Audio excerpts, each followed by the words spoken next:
Okay, try to figure out what I'm talking about. This is something related to the trucking industry. It's largely ignored by most commercial maintenance programs. It involves the entire fleet, both the trucks and the trailers, and it keeps the trucks and trailers together. That's a big hint. And most technicians only focus on half the issue.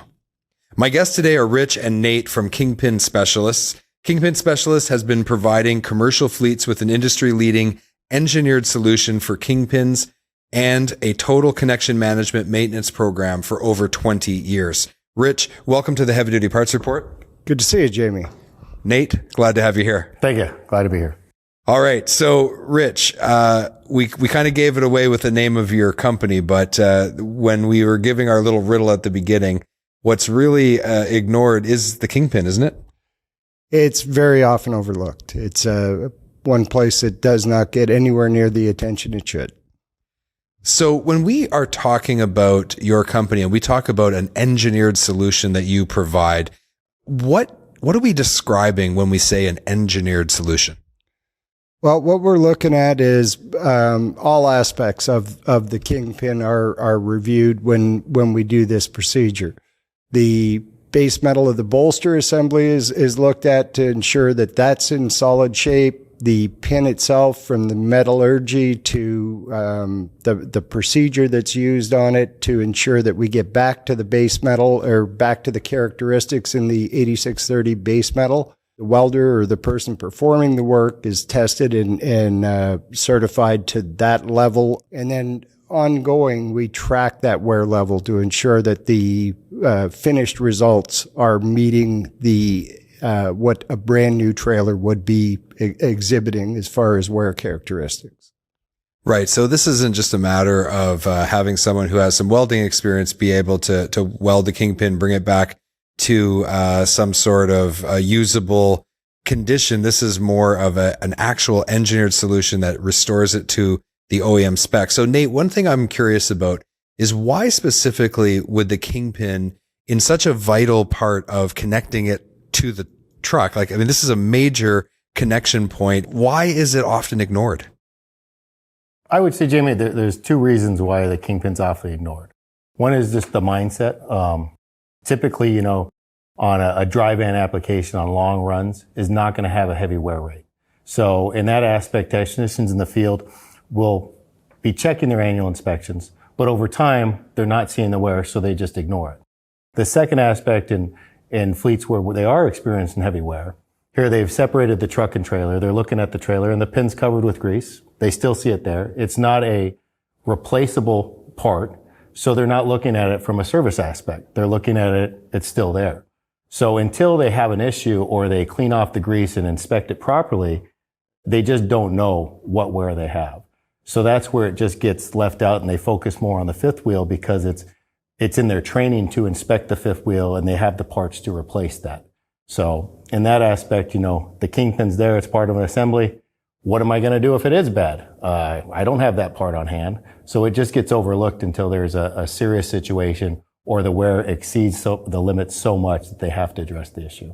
Yeah, that makes a lot of sense. So Rich, one thing that I know from just getting to know Kingpin Specialists, working with you, is you're always talking about a maintenance program, a connection management, a maintenance program. So what's at stake for a commercial fleet if they don't have the proper maintenance program in place to address connection management? Liability is a huge part of that. If we're not paying attention to the trailer and the truck is getting all of the attention and these things get worn out, then you definitely have a situation where you're not necessarily worried about the trailer falling off, but you're worried about it if it is involved in an accident. That can be an issue. But paying attention to the fifth wheel and repairing that, it's a matter of how these two parts fit together. And to get the maximum life out of both parts, they have to fit together at the proper dimension. And fixing the jaws of the fifth wheel and not fixing the pin gives you a smaller, and it wears out your fifth wheels very much quicker. So what I like, I've always heard you say that focusing on the fifth wheel is focusing on half the problem. And so if you only focus on 50% of the problem, it's really getting 0% of the solution, because it just is something that's going to continue itself. Definitely. So it just continues getting worse. So Nate, over the years that you've worked with Kingpin Specialists, you've gotten to see the continuous improvement of your process. So how have you perfected your Kingpin solution over the years? Jimmy, I have to say we're continually learning. I mean, there's always something we're seeing new. And our process, what we've done is over the years with our development, we have streamlined our repair process where we'll do multiple trailers. We can bring in multiple technicians and do it in a production environment, which gets the customer back their trailers as soon as possible. The other thing that we do to help the customers in our process is we work on the days that they are not utilizing the trailers. And that's where we line up multiple trailers for repairs at once. Additionally, when we're in a site, we do a yard check or a site inspection. And what this does is it helps us track the wear rate of the fleet and identify other trailers that may need service. So when we're up there, we're able to maximize our time to get the repairs done so that the fleet doesn't have to call us back multiple times through the year to address the same problem that they have in their fleet. The tracking also gives them a projected budget for what they need to repair, because we can look at their wear rates, we can look at the trailers where they're at and let them know, hey, next year you're going to have 10 more trailers, you're going to have 15 more trailers, and then it's planned and it can streamline their budgets and help get the equipment back to them. We're going to take a quick break. We'll be right back. Don't have a heavy-duty part number and need to look up a part? Go to parts.diesellaptops.com or download the app on Apple or Android to create your free account. Looking for high-quality fuel injection for heavy-duty applications? Having one supplier for fuel injection allows you to better serve customers by providing them with a complete line, which increases your sales and profitability. Learn more at ambackinternational.com/aftermarket.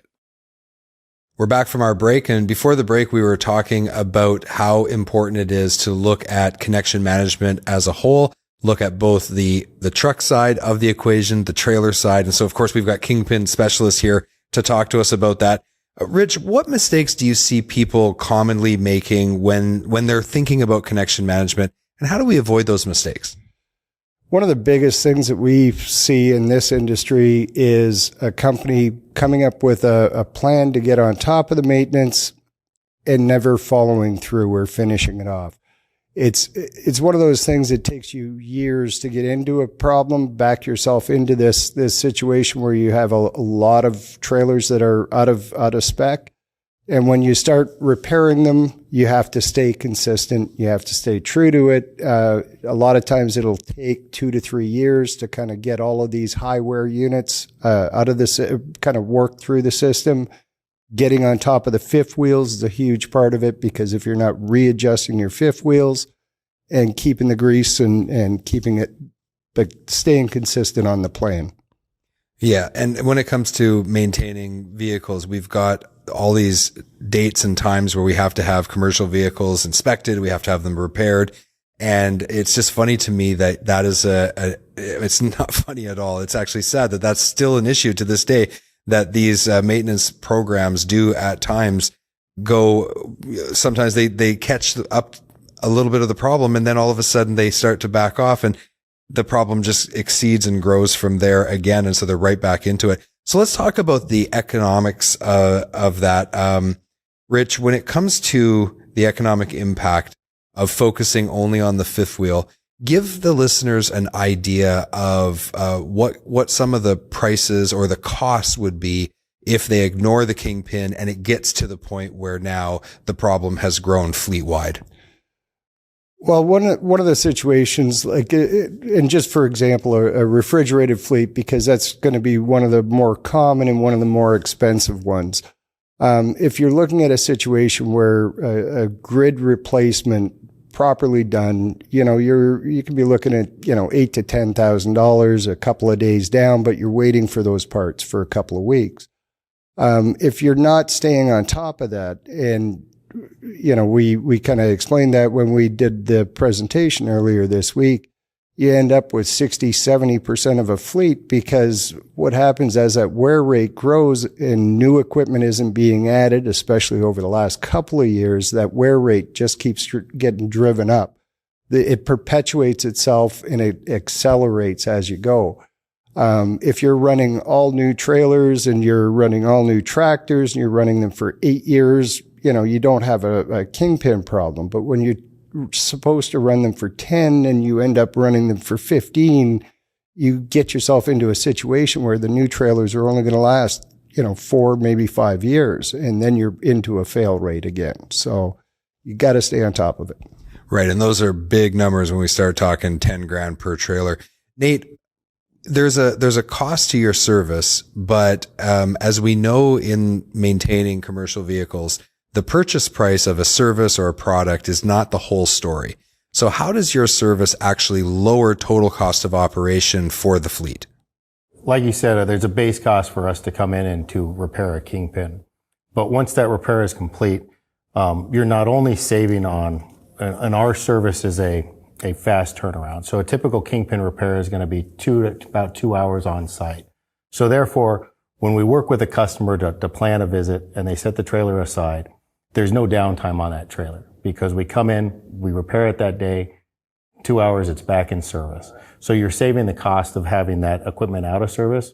And then you're making up additional savings that you don't see by now that trailer is not wearing on the fifth wheel. So you're having less wear on the jaws. So a lot of customers that we have will be, let's say, end user where they're fixing the pin when it's at the end of life. And at that sense, they're capturing, we're keeping the trailer compliant, we're keeping their fleet, operational and safe, but they're not capturing the savings that they could. What we try to push is a preventative maintenance program. And by doing that, we repair the Kingpins earlier than the end of life. And we keep basically the diameter of the pins, the variance less. So you're not having a fleet with new pins and worn pins. You have a smaller variance on the fleet, which then keeps the wear rate down across the fleet. And that's a long-term savings. So in an aspect, let's say a typical trailer is going to wear 5 to 10,000 a year. You're going to get 10 to 12 years out of that trailer. If we come in and over time, we watch those trailers and the wear rate increases and it goes up to 25 to 30 because they're not doing the maintenance preventative or they're extending the life of the trailers and just pushing back. Then you get into where a Kingpin is wearing out in 4 to 5 years.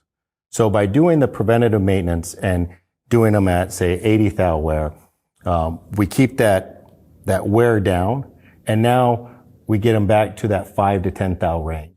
And they're consistently at that. Now they're able to manage their budgets, they're able to extend the life of their equipment, and we're rebuilding in year 8 to 10 at a recommended level compared to doing at year 8 or 5 at a fail. So that is where the huge savings comes on fleets because your equipment's lasting longer, you're doing less downtime, and you're having to put less parts into the equipment. Okay, but if I have a fleet where my equipment is moving around the country, how is it that Kingpin is able to help me in that situation? Do you work with carriers that are national? What's the service range for what you're offering commercial fleets in the US and Canada? Absolutely, Jamie. We are a nationwide company. We are 100% mobile. We go to the fleet site. So fleets are one of our main customers. And what we do is we go onto their sites, do yearly checks, and we're tracking the wear rates on their fleet.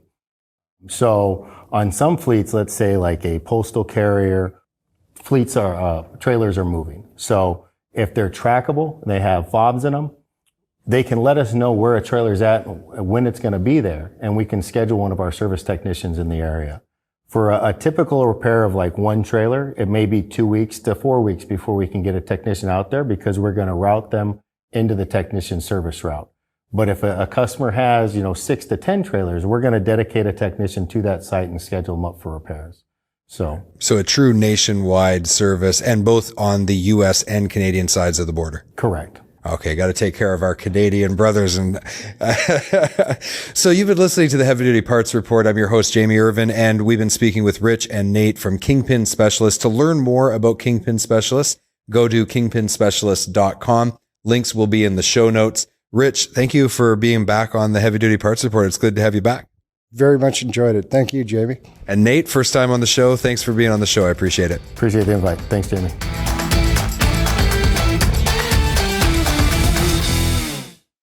Thank you for watching this video. Click here to subscribe to the Heavy Duty Parts Report YouTube channel and click here to watch another great episode.